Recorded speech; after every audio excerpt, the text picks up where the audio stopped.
In a world overflowing with words, tweets, comments, opinions, and arguments, silence has become a forgotten art. People fear silence because it forces them to confront their own thoughts. But what if silence isn't weakness? What if silence is the ultimate form of strength? The Stoics philosophers like Marcus Aurelius, Seneca, and Epictetus lived centuries ago. Yet they understood something most modern people have lost: the ability to stay calm, observant, and silent when the world screams for reaction. To them, silence wasn't a void, it was a tool, a shield that protects the mind, and a weapon that sharpens wisdom.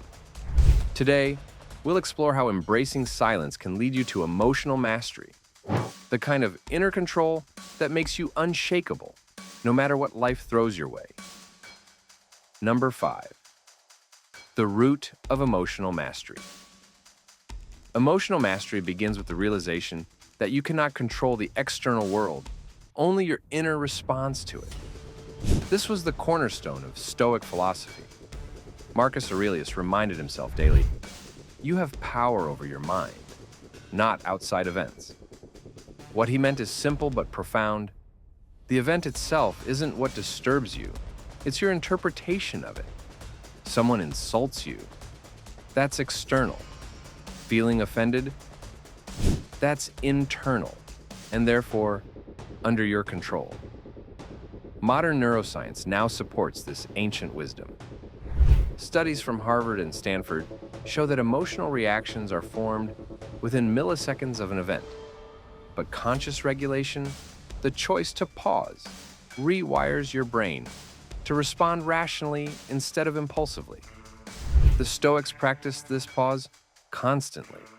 They viewed emotions not as enemies, but as messengers. Anger, fear, jealousy. These were signals pointing to areas that needed discipline. By observing emotion without letting it dictate action, they gained what today we'd call emotional intelligence. In that quiet space between stimulus and response, that silence is where mastery truly begins. Number 4, silence, the discipline of the wise.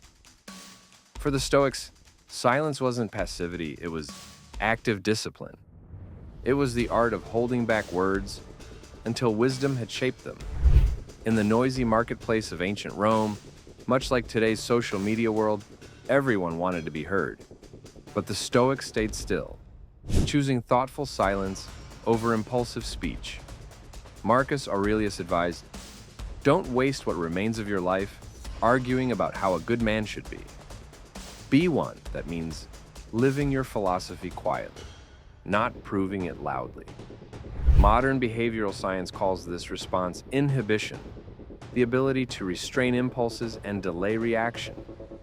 People who master this skill are seen as calmer, more confident, and more respected. Silence grants perspective. It allows emotions to cool before decisions are made. When you stay silent in moments of tension, you deny chaos its power. Your stillness unsettles aggressors because they can't read your mind. Your composure communicates control. Silence, then, becomes a silent language of strength, a message that says, "I am not driven by emotion, I am guided by reason." Number 3, the Stoic tools for emotional control. The Stoics didn't just preach emotional control, they practiced it through daily exercises that anyone can use today. First, they mastered the pause. When provoked, they took a breath before responding. This small delay engages the logical part of the brain and deactivates the emotional trigger. In modern therapy, this is known as cognitive reframing, the same technique used in mindfulness and anger management. A silent pause gives your mind time to ask, "Is this worth my peace?"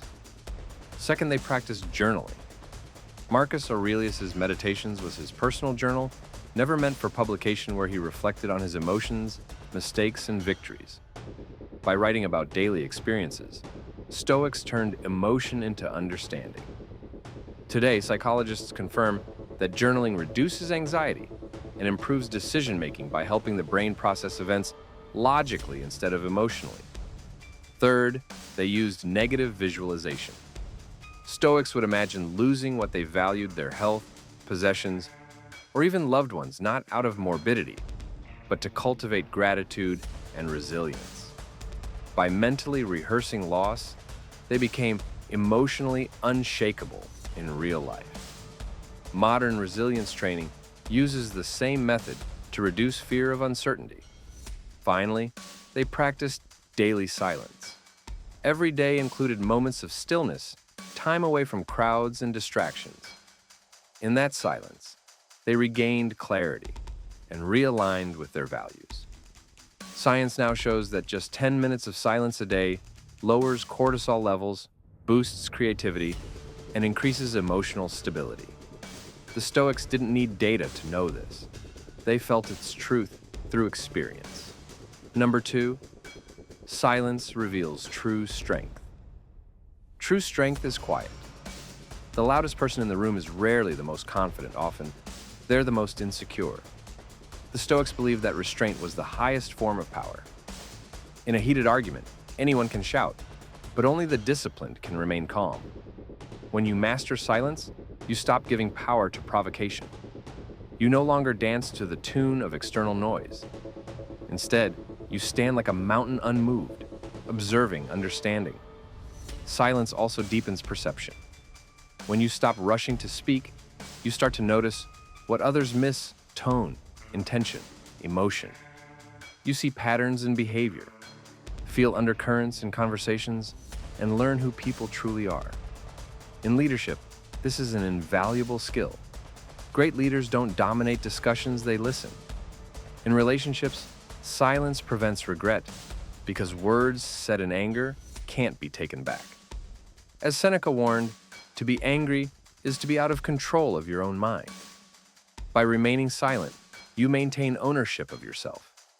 That restraint is what transforms emotion into wisdom and presence into power. Number 1, when to be silent and when to speak. Silence, however, is not about retreating from life.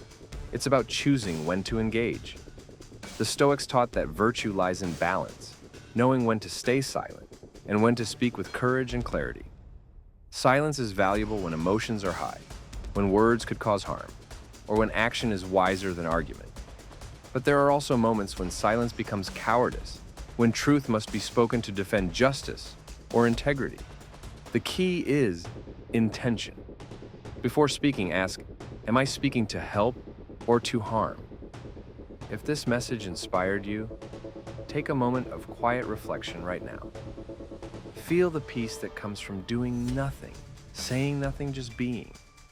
Then, when you're ready, hit that like button, subscribe, and share this video with someone who needs calm in their chaos.